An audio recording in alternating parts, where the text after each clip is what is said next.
It's your boy Young Diamond. I welcome you once again to this channel. Now, in this video, we'll be talking about data. Now, what is data? I'm not talking about data in the sense of your data subscription, your internet or data subscription, whereby you get an allotted subscription to use to navigate through the internet. That is not the data we're talking about. Now, data is the collection of facts. Data is the collection of facts. So, this could include videos, pictures, and information.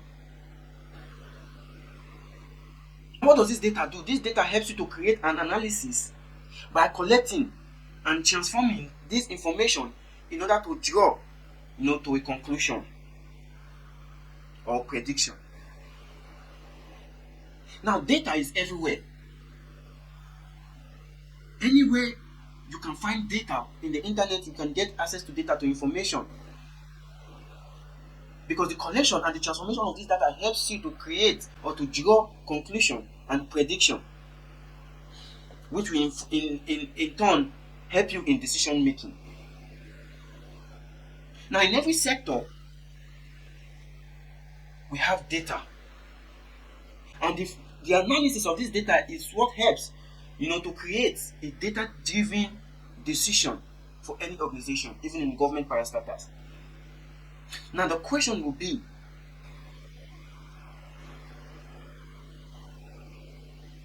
do Africa have its own data that they use for decision making? Do our country utilize this data that is in public domain to come to a conclusion or a prediction on how to move the country forward? A country that does not rely on data, that does not use or utilize data to work, is bound for doom. Because it is the collection and the analyzing of this data that will in turn lead you to making a decision that will better the future of the country. Africa is going down the drain. Nigeria in particular, where we are from, is going down the drain. Why? Because there is no data-driven decision making that will lead the country to the heights it's supposed to get to. Even when there are data, data does not favor the leaders.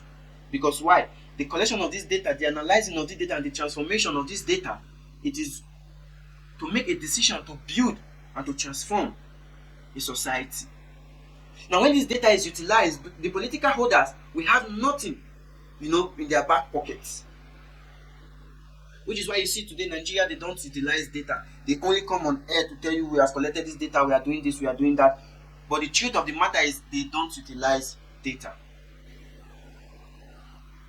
They don't collect data, they don't analyze data, they don't even transform this data to make a clear decision. That is why the people are suffering today. Now, in the government parastatals, what does this collection of data entails?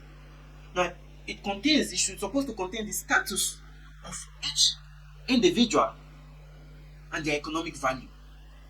That way, the government will know how, where, and when to assist these individuals. Because when you don't have the data of your citizens, then how do you buffer aid or solution to the problem they face? Even when this data is provided, it is not used. Why? Because when this data is used, it creates transparency. And the Nigerian leaders, they don't want transparency. The African settings are anti-transparency. Because the concept of public finance is supposed to be for public good. The concept of this data is supposed to be used for public good. So when this data is utilized in a rightful manner, it leads to growth, a good and better decision making. Just like every organization today that wants to succeed, they utilize data. They have what we call the data analysts. Now, these data analysts are the ones that are responsible for the collection, the transformation, and analyzing of this data to draw a conclusion, prediction, and a data-driven decision making. So when an organization lacks a data analyst, then how then do they collect data, analyze, and transform this data to aid in decision making? Let's use this simple or popular analysis. The HRO department in every organization, the human resource department. What they do, they collect data of any individuals working in that organization, the capacity, what they can do, what they can function on, their weakness, their do's and don'ts. They get this data in order for them to make a data-driven decision making. Why? Because they have already understood the capacity and the capability of every individual in that organization. So when they want to make a decision, they know how to make this decision. But when this data is not collected, is not collated, is not analyzed, is not utilized, they operate in the dark, because they will not be able to define who does what and who is able to do what. So every organization, they collect this data of their employees. Why? Because for performance. Because they want to know who is performing best, who can perform more, and who can do more. Likewise, a country where there is no data or there is poor utilization of data, it affects the functionality of that country. Just the same way we have the financial analysts. Now, we all know the role of this financial analyst. They analyze the company's finance or the finance of an organization in order to come with a data-driven decision making on how well to spend the finance of the company or the organization. Now, the question now is, who is the financial analyst in the Nigeria setting? Who are the financial analysts in the African countries that we have today? I know we have the Ministry of Finance, who is supposed to be the financial analyst of a country that will aid in decision making on how well to spend the finance of that particular country. But are they performing to their role? No.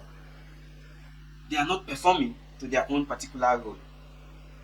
So what happens when there's deficiency in financial analyzing or in analyzing the financial status of a country? It makes the country go broke. It leads to reckless spending, because why? There is no concise analysis of what the country needs to spend money on. The first thing a financial analyst is supposed to do is to create a priority list. Although the finance department is subject to the president, so they are not autonomous to perform in the way they ought to perform. If the finance department is given autonomy, it can decide and dictate what this money could be used for. When the economy or the country is in crisis, the finance department has the prerogative to say, we have to cut down costs.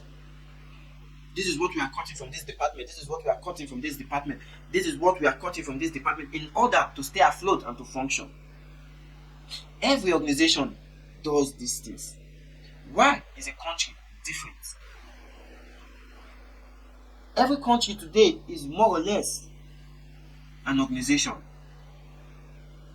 Because the same way we have different portfolios, different offices in the government parastatals in a country, the same way every organization also have different portfolios in that same organization. So public finance is supposed to be for public good, not for the public servants, or not for the public or the government office holders.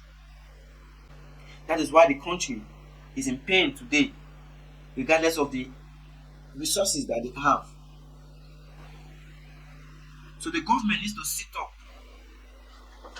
cut down costs of governance. That is supposed to be the first thing that should come to mind when a country is in crisis. You cut down the cost of governance. Nigeria is one of the most expensive countries when it comes to governing. Even when they say the country is broke, but still yet, they are living in luxury. Their finance has not been cut down. Their finance, their paycheck, their allowance has not been reduced. But yet, they still cry out that the country is broke. Every leader leads by example. It is only a ruler that does not lead by example, or rather a dictator that does not lead by example. So when a country is in crisis, it is the leader that leads by example that the followers will see and get this sense of hope and belonging. I come in peace.